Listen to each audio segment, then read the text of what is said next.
Hello friends, welcome back to Mansi study channel. दोस्तों, आज है 29 जून 2024 और 29 जून 2024 से रिलेटेड करंट अफेयर्स के जितने भी क्वेश्चन बन सकते हैं आज की क्लास में सारे क्वेश्चन को कवर करेंगे और हर क्वेश्चन से रिलेटेड इंपॉर्टेंट पॉइंट भी मैं आपको बताऊंगी। तो आप लोग पूरा क्लास बहुत ध्यान से देखिएगा।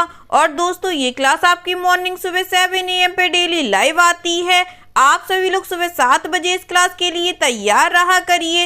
इससे आपकी तैयारी करंट अफेयर्स में बेहतर होने वाली है और आगे आने वाले सभी एग्जाम में आप लोग करंट अफेयर्स में बहुत अच्छा सा रिस्पांस दे पाएंगे। तो चलिए आगे बढ़ते हैं और आज का पहला क्वेश्चन देखते हैं। आज का पहला क्वेश्चन लिखा है, अंडर 17 एशियाई कुश्ती चैंपियनशिप 2024 में भारत ने कितने पदक जीते हैं? How many medals did India win in the under 17 Asian wrestling championship 2024? First option है 11, सेकेंड ऑप्शन है 12, थर्ड ऑप्शन है 13 या फोर्थ ऑप्शन है 14।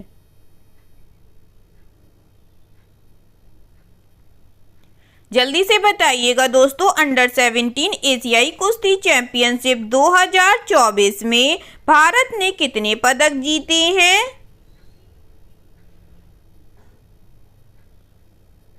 इस क्वेश्चन का जो राइट आंसर हो जाएगा फ्रेंड्स, वह है हमारा ऑप्शन नंबर ए, 11 पदक। चलिए इससे रिलेटेड इंपॉर्टेंट पॉइंटों को पढ़ते हैं। भारतीय पहलवानों ने 22 से 24 जून को जॉर्डन के अम्मान में आयोजित अंडर 17 एशियाई कुश्ती चैंपियनशिप 2024 में 11 पदक, 4 स्वर्ण, 2 रजत, 5 कांस्य हासिल किए हैं। उन्होंने प्रत्येक प्रारूप में 10 भार वर्गों में पुरुषों और महिलाओं की फ्री स्टाइल और पुरुषों की ग्रीको रोमन श्रेणियों में प्रतिस्पर्धा की। यह आयोजन चल रही अंडर 23 चैंपियनशिप से पहले हुआ। 2023 की चैंपियनशिप किर्गिस्तान के बिश्केक में हुई थी। ठीक है दोस्तों, चलिए आगे बढ़ते हैं और नेक्स्ट क्वेश्चन देखते हैं। नेक्स्ट क्वेश्चन लिखा है फ्रेंड्स, हाल ही में 64वीं अंतर्राष्ट्रीय चीनी संगठन परिषद की बैठक कहाँ आयोजित की गई है? Where was the 64th International Sugar Organization Council meeting held recently? First option है बीजिंग चीन, सेकेंड ऑप्शन है पेरिस फ्रांस, थर्ड ऑप्शन है new Delhi Bharat, fourth option है लंदन यूके।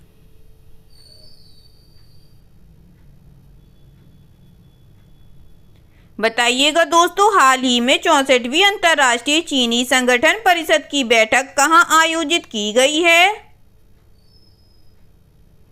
इस क्वेश्चन का जो राइट आंसर हो जाएगा फ्रेंड्स, वह है हमारा option number C, New Delhi India में।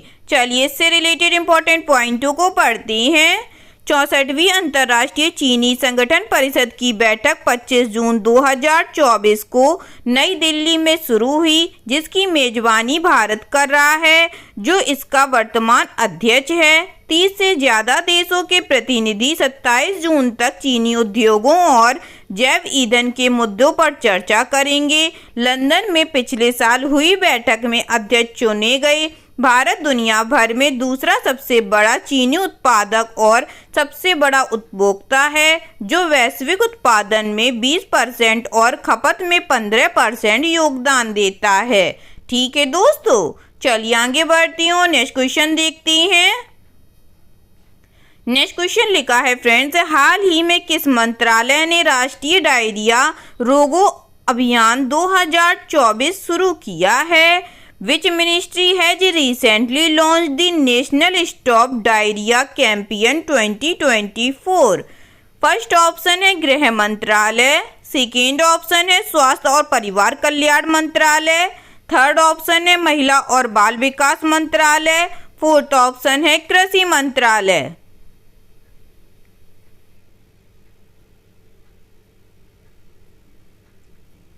बताइएगा दोस्तों, हाल ही में किस मंत्रालय ने राष्ट्रीय डायरिया रोगों अभियान 2024 शुरू किया है? इस क्वेश्चन का जो राइट आंसर हो जाएगा फ्रेंड्स, वह है हमारा ऑप्शन नंबर बी, स्वास्थ्य और परिवार कल्याण मंत्रालय ने। चलिए इससे रिलेटेड इंपॉर्टेंट पॉइंटों को पढ़ते हैं। केंद्रीय स्वास्थ्य एवं परिवार कल्याण मंत्री जेपी नड्डा ने राष्ट्रीय डायरिया रोको अभियान 2024 की शुरुआत की, जिसका लक्ष्य डायरिया से होने वाले बच्चों की मृत्युओं को शून्य करना है। 2 महीने तक चलने वाले इस अभियान में 5 साल से कम उम्र के बच्चों को ORS पैकेट और जिंक वितरित करना शामिल है। राष्ट्रीय जल जीवन मिशन और स्वच्छ भारत अभियान जैसी पहलों ने बच्चों में डायरिया से होने वाली मौतों को कम किया है। स्वास्थ्य कर्मियों को संवेदनशील बनाने और डायरिया प्रबंधन को बढ़ाने पर जोर दिया जा रहा है। अधिकारियों से स्वच्छता और रोकथाम लक्ष्यों पर ध्यान केंद्रित करने का आग्रह किया गया है। ठीक है दोस्तों, चलिए आगे बढ़ते हैं और नेक्स्ट क्वेश्चन देखते हैं। नेक्स्ट क्वेश्चन लिखा है फ्रेंड्स, हाल ही में किस राज्य सरकार ने NEP के तहत राज्य के सभी जिलों में एक प्रधानमंत्री उत्कृष्टता महाविद्यालय की स्थापना को मंजूरी दी है? Recently, which state government has approved the establishment of a Prime Minister's College of Excellence in all the districts of the state under NEP? First option है उत्तर प्रदेश, सेकेंड ऑप्शन है हरियाणा, थर्ड ऑप्शन है बिहार, फोर्थ ऑप्शन है मध्य प्रदेश।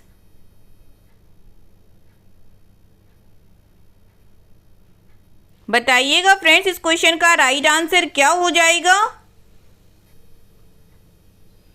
इस question का जो right answer हो जाएगा दोस्तों, वह है हमारा option number D, Madhya Pradesh.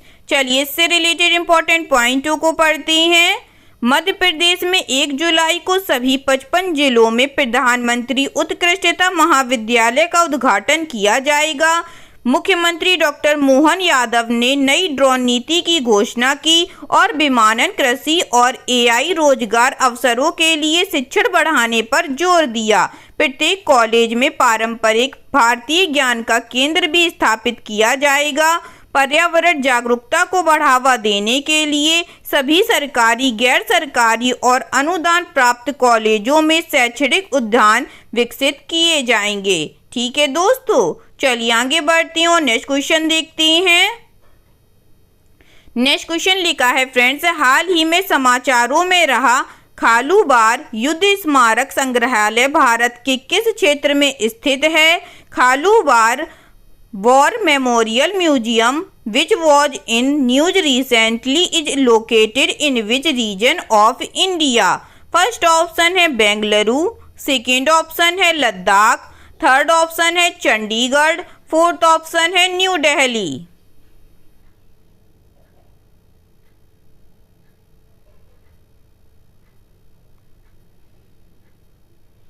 बताइएगा दोस्तों, हाल ही में समाचारों में रहा खालूबार युद्ध स्मारक संग्रहालय भारत के किस क्षेत्र में स्थित है? इस क्वेश्चन का जो राइट आंसर हो जाएगा फ्रेंड्स, वह है हमारा ऑप्शन नंबर बी, लद्दाख क्षेत्र में। चलिए इससे रिलेटेड इंपॉर्टेंट पॉइंटों को पढ़ते हैं। लद्दाख में भारतीय सेना ने 26 जुलाई को कारगिल विजय दिवस की 25वीं वर्षगांठ के अवसर पर कारगिल युद्ध के नायकों को श्रद्धांजलि देने के लिए खालूबार युद्ध स्मारकों को पर्यटकों के लिए खोल दिया गया। लद्दाख के आर्यन घाटी में स्थित यह स्मारक कैप्टन मनोज पांडे जैसे सैनिकों की बहादुरी का सम्मान करता है। स्थानीय निवासियों ने भी युद्ध में महत्वपूर्ण भूमिका निभाई थी। कारगिल विजय दिवस से पहले के समारोह में ब्रिगेडियर OP यादव के नेतृत्व में युद्ध स्थल तक ट्रैक शामिल था। ठीक है दोस्तों, चलिए आगे बढ़ते हैं और नेक्स्ट क्वेश्चन देखते हैं।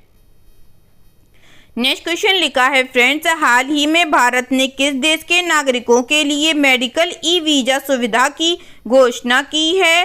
Recently India announced medical e visa facility for the citizen of which country? First option है बांग्लादेश, सेकेंड ऑप्शन है नेपाल, थर्ड ऑप्शन है भूटान, फोर्थ ऑप्शन है म्यांमार।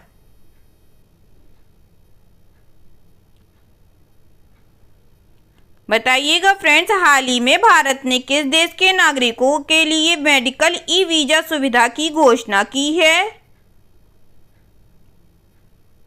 इस क्वेश्चन का जो राइट आंसर हो जाएगा दोस्तों, वह है हमारा ऑप्शन नंबर ए, बांग्लादेश के लिए। चलिए इससे रिलेटेड इंपॉर्टेंट पॉइंटों को पढ़ते हैं। प्रधानमंत्री नरेंद्र मोदी ने बांग्लादेशी नागरिकों के लिए ई मेडिकल वीजा सुविधा और बांग्लादेश के रंगपुर में एक नया वाणिज्य दूतावास खोलने की घोषणा की। यह बांग्लादेश की प्रधानमंत्री शेख हसीना की 2 दिवसीय भारत यात्रा के दौरान हुआ, जिसमें वे मोदी के तीसरे कार्यकाल की पहली राजकीय अतिथि बनी। नेताओं ने पिछले 1 साल में अपनी लगातार बैठकों के महत्व पर प्रकाश डाला। ठीक है दोस्तों, चलिए आगे बढ़ती हूँ, नेक्स्ट क्वेश्चन देखते हैं। नेक्स्ट क्वेश्चन लिखा है फ्रेंड्स, तीरंदाजी विश्व कप 2024 में भारत के लिए 2 कांस्य पदक किसने जीते हैं? Who won 2 bronze medal for India in the archery world cup 2024? First option है प्रदीप यादव ने, सेकेंड ऑप्शन है अभिषेक वर्मा ने, थर्ड ऑप्शन है धीरज बोम्बादेवरा ने, फोर्थ ऑप्शन है लिम्बाराम ने।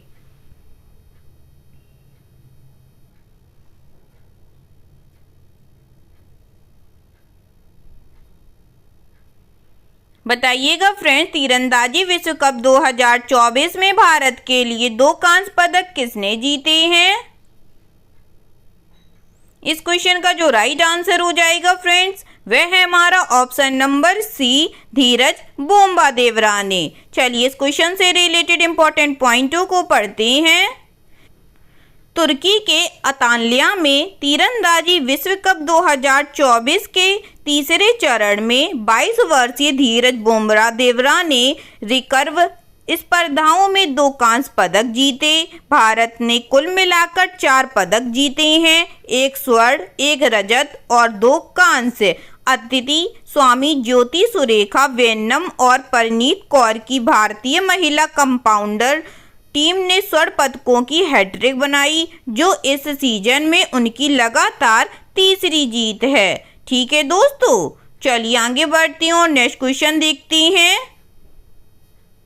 नेक्स्ट क्वेश्चन लिखा है फ्रेंड्स, जून 2024 में किस जनरल इंश्योरेंस कंपनी ने केंद्र शासित प्रदेश दादरा और नागर हवेली तथा दमन और दीव में आयुष्मान भारत प्रधानमंत्री जन आरोग्य योजना के तहत 8,170 से अधिक अस्पताल में भर्ती मरीजों के लिए 8.03 करोड़ रुपए के कैशलेस दावे को मंजूरी प्रदान की है? In June 2024, which general insurance company has provided cashless claims approval of 8.03 crore rupee for over 8,170 hospital admissions under Ayushman Bharat प्रधानमंत्री Jan Arogya Yojana in the Union Territory Dadar and Nagar Haveli and Daman and Diu?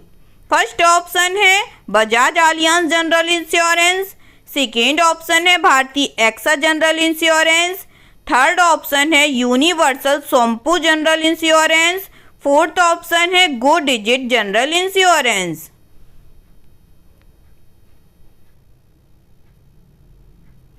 जल्दी से बताइएगा दोस्तों, इस क्वेश्चन का राइट आंसर क्या हो जाएगा?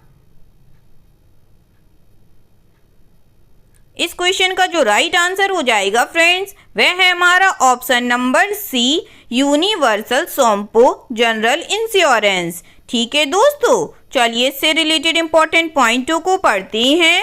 Universal Sompo General insurance company ने केंद्र शासित प्रदेश दादरा और नागर हवेली तथा दमन और दीव में आयुष्मान भारत प्रधानमंत्री जन आरोग्य योजना के तहत 8,170 से अधिक अस्पताल में भर्ती मरीजों के लिए 8.03 करोड़ रुपए के कैशलेस दावों की मंजूरी प्रदान की है। यह योजना 1 फरवरी से लागू हो गई है और पिछले 142 दिनों में एक कैशलेस स्वीकृतियां दी गई हैं। यह योजना की दक्षता और परिवारों को मिलने वाली पर्याप्त वित्तीय राहत को दर्शाता है। ठीक है दोस्तों, चलिए आगे बढ़ते हैं और नेक्स्ट क्वेश्चन देखते हैं।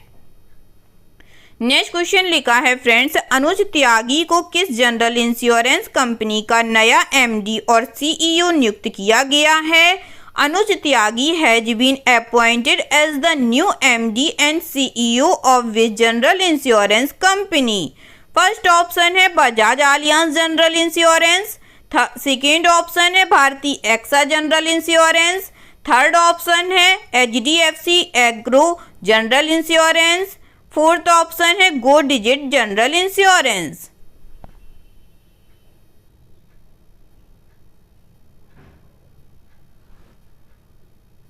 बताइएगा फ्रेंड्स, अनुज त्यागी को किस जनरल इंश्योरेंस कंपनी का नया एमडी और सीईओ नियुक्त किया गया है?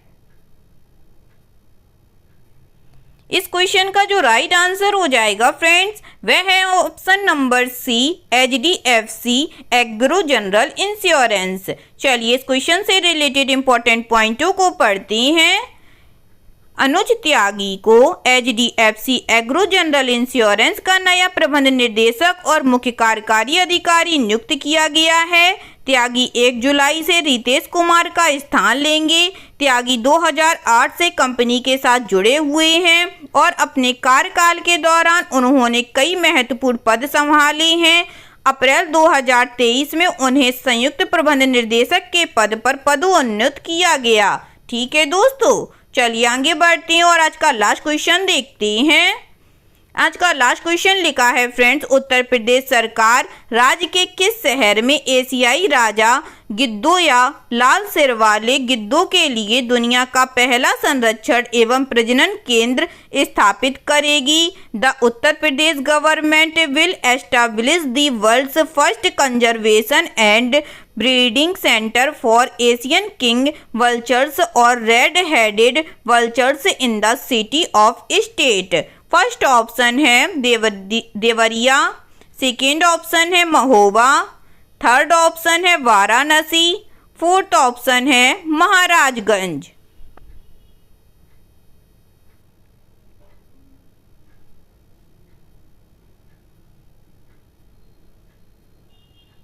बताइएगा दोस्तों, उत्तर प्रदेश सरकार राज्य के किस शहर में एशियाई राजा गिद्धों या लाल सिर वाले गिद्धों के लिए दुनिया का पहला संरक्षण एवं प्रजनन केंद्र स्थापित करेगी? इस क्वेश्चन का जो राइट आंसर हो जाएगा फ्रेंड्स, वह है हमारा ऑप्शन नंबर डी, महाराजगंज में। चलिए इससे रिलेटेड इंपॉर्टेंट पॉइंटों को पढ़ते हैं। उत्तर प्रदेश सरकार महाराजगंज में एशियाई राज गिद्धों या लाल सिर वाले गिद्धों के लिए दुनिया का पहला संरक्षण और प्रजनन केंद्र स्थापित करेगी। यह सुविधा 2007 से अंतर्राष्ट्रीय प्रकृति संरक्षण संघ की लाल सूची में सूचीबद्ध गंभीर रूप से संकटग्रस्त प्रजातियों की जनसंख्या में सुधार करेगी।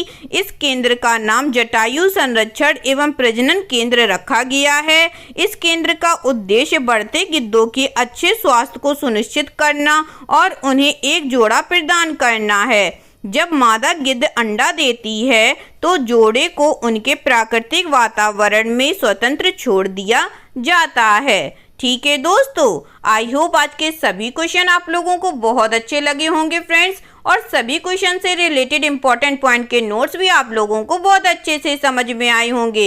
एग्जाम के नज़रिए से दोस्तों क्लास बहुत हेल्पफुल रही होगी आप लोगों के लिए। अगर आपको क्लास अच्छी लगी हो और सारे पॉइंटों को आप लोगों ने अच्छे से समझा हो तो प्लीज़ इस क्लास को लाइक कीजिएगा, शेयर कीजिएगा और आपके अपने चैनल मानसी स्टडी चैनल को सब्सक्राइब कीजिएगा। थैंक यू सो मच दोस्तों।